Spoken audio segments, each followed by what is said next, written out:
శ్రీ గురుభ్యో నమ. శ్రీమాత్రే నమ. మా భక్తి టీవీని ప్రోత్సహిస్తున్నటువంటి మా ప్రేక్షకులందరికీ ధన్యవాదాలు తెలియజేస్తూ 8 సెప్టెంబర్ 2024 నుంచి 14 సెప్టెంబర్ 2024 వరకు గల కాలానికి రాశి ఫలితాలు ఎలా ఉన్నాయి తెలియచెప్పుకుందాము. ముందుగా గ్రహస్థితులు. వృషభంలో గురువుగారు ఉన్నారు. ఇక మిథునంలో కుజుడు, సింహరాశిలో రవి బుధులు, కన్యరాశిలో శుక్రకేతువులు, తులారాశిలో చంద్రుడు, కుంభరాశిలో వక్రించిన శనిగారు, రాహు వచ్చేసి మీనరాశిలో. గ్రహస్థితులలో వచ్చిన మార్పు వారాంతంలో ఏమిటి అంటే చంద్రుని యొక్క స్థితి మాత్రమే మారి ఉన్నది. వారాంతంలోకి మకర రాశిలోకి వెళ్ళి ఉన్నారు. ఇక మిగతా గ్రహ స్థితులన్నీ అవి ఉన్న రాసుల్లోనే ఇంకా కొనసాగుతూ ఉన్నాయి. వాటి యొక్క పరిమిత కాలం ఇంకా అవ్వలేదన్నమాట. అయితే గ్రహ సమ్మేళనాల యొక్క ఫలితాలు ఏమిటి అంటే రవి బుధుల కలయిక బుధాదిత్య యోగం. పైగా సింహరాశిలో జరిగింది. సింహరాశిలో రవి చాలా బలవంతులుగా ఉంటూ ఉండగా బుధుడు కూడా వచ్చి చేరారు. ఇక్కడ బుధాదిత్య యోగం ఒకటి ఉన్నది. అలాగే శుక్రకేతువుల యొక్క కలయిక కన్యరాశిలో జరుగుతూ ఉంది. శుక్రకేతు కలయిక కొంచెం వైరాగ్య తత్వము, మనకెందుకులే అనే నిర్లిప్తత, మనం చేయవలసిన పని చేసేసి కామ్గా ఉందాము అనేటటువంటి కొంచెం నిర్లిప్త స్వభావము, ఇలాంటివన్నీ ఉంటూ ఉండడానికి అవకాశం ఉంది. అయితే రాహు గారి దృష్టి ఎప్పుడైతే శుక్రాచార్యుల వారి మీద పడుతూ ఉందో ఇక్కడ కొంచెం విచ్చలవిడితనం పెరుగుతుంది. పైగా శుక్రుడు నీచలో ఉన్నారు. విపరీతమైన శృంగార భావాలు. దానికి తోడు కుజుని యొక్క 4వ దృష్టి కూడా పడుతూ ఉంది. అంటే ఈ పెద్దలకి చెప్పకుండా ఎవరైతే ప్రేమ వ్యవహారాలు నడుపుతూ ఉంటారో అలాంటి వాళ్ళకి కొంచెం ఇబ్బంది. జాగ్రత్తగా ఉండవలసినటువంటి సమయము. పెద్దలకి చెప్దాం ఇంకా అనుకునేటప్పుడు కూడా కాస్త మంచి గ్రహస్థితులు చూసుకోవాలి.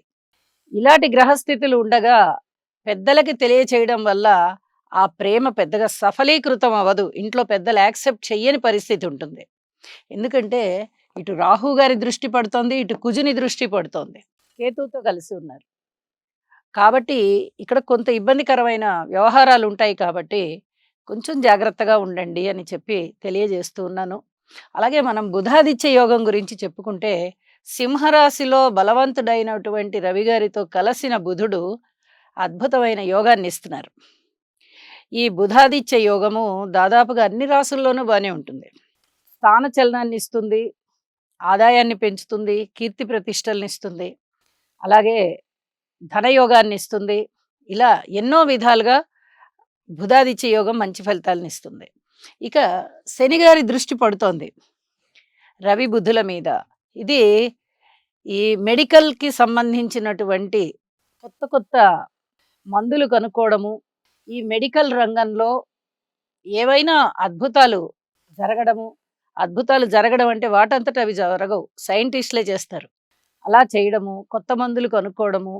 ఇప్పుడు మెడిసిన్ చదవాలి అనుకునే వారికి ఈ గ్రహస్థితులు చాలా బాగా ఉపయోగపడి ఆ మెడిసిన్ చక్కగా సీట్ రావడము, ఇట్లాంటివన్నీ జరుగుతూ ఉంటాయి. రాజకీయాలలో కూడా ఇది బాగుంటుంది గ్రహస్థితి. ఇది చెప్పదగ్గ సూచన. అలాగే గురువు గారి యొక్క దృష్టి కూడా శుక్రకేతువుల మీద పడుతోంది. మనం ఇది కూడా చెప్పుకోవాలి. పంచమ దృష్టి. అయితే ఆదాయానికి సంబంధించి ఇబ్బందులు ఏమీ ఉండవు. ఆదాయం పెరగడానికి కాస్త ఆత్మ సంకల్పం అనేది దృఢపడడానికి అవకాశాలు ఉంటాయి. దైవభక్తి పెరుగుతుంది. అయితే ప్రేమ వ్యవహారాల విషయంలో మటుకు జాగ్రత్తగా ఉండాల్సిందే. మొత్తం మీద శనిగ్రహ స్తోత్రాలు, కుజగ్రహ స్తోత్రాలు, అలాగే శుక్రుడు, రాహువు, ఈ స్తోత్ర పారాయణలు ప్రతివారు పారాయణం చేసుకోవడం వల్ల చాలా చాలా మనశ్శాంతి ఉంటుంది అని చెప్పి తెలియజేస్తూ రాసుల్లోకి వెళ్దాము. సింహరాశి. సింహరాశి వారికి 8 సెప్టెంబర్ నుంచి 14 సెప్టెంబర్ వరకు గల కాలానికి రాశి ఫలితాలు ఎలా ఉన్నాయి అంటే 3 గ్రహాల యొక్క అనుకూలత చెప్పుకోవాలి. అయితే ద్వితీయ స్థానంలో శుక్రుడు, తృతీయ స్థానంలో చంద్రుడు, లాభస్థానంలో కుజుడు. ఈ 3 గ్రహాల యొక్క అనుకూలత మాత్రమే ఉన్నది. అయితే ప్రేమ వ్యవహారాల విషయంలో జాగ్రత్తగా ఉండాలి. ఆరోగ్య విషయంలో జాగ్రత్తగా ఉండాలి. రాజకీయాల విషయంలో జాగ్రత్తగా ఉండాలి. ఏ నెగెటివ్ పాయింట్స్ మీకు కనిపిస్తున్నా కూడా తెలియని అదృష్టం ఒకటి వెన్నాడుతోంది. అదే బుధ ఆదిత్య యోగము రాశిలో. రాస్యాధిపతి, ద్వితీయాధిపతి, లాభాధిపతి అయినటువంటి బుధుడు రాశిలోనే ఉండడం అనేది ఒక యోగం. ధనానికి ఏమాత్రం ఇబ్బంది లేకుండా ఉంటుంది. ధనము ఆదాయం పెరుగుతుంది. అనుకోని విధంగా లాభాలొస్తాయి. వాహన సౌఖ్యం బావుంటుంది. మీ మాట తీరు బావుంటుంది. ప్రేమ వ్యవహారాలు మటుకు బెడిసి కొడతాయి. చాలా జాగ్రత్తగా ఉండాలి. ఇది చాలా చాలా చెప్పదగ్గ సూచన.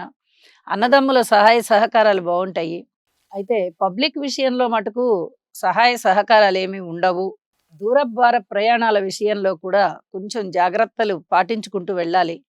ప్రయాణాలు కొంత ఇబ్బందికరంగా కనిపిస్తున్నాయి.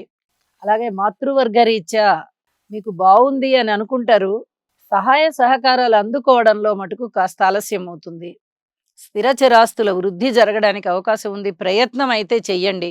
అయితే గ్రహస్థితులు మటుకు అంత పూర్తిగా అనుకూలించటం లేదు. అంటే గురువుగారు గాని, శనిగారు గాని, రాహువు గాని, కేతువు గాని 4 ప్రధాన గ్రహాలు కూడా అంతగా అనుకూలించడం లేదు. మరి మిగతా గ్రహాలైనా చాలా బావున్నాయా అంటే అవి కూడా అంతంత మాత్రంగానే ఉన్నాయి. సింహరాశి వారికి రాశిని చూస్తున్నటువంటి శనిగారి యొక్క స్థితి, దృష్టి కొంత వెనకడుగు వేయిస్తోంది. ప్రయత్నపూర్వకంగా పనులు ముందరికి వెళ్ళాలి. ఇది చెప్పదగ్గ సూచన. సంతానం విషయంలో ఓర్పు కలిగి ఉండండి.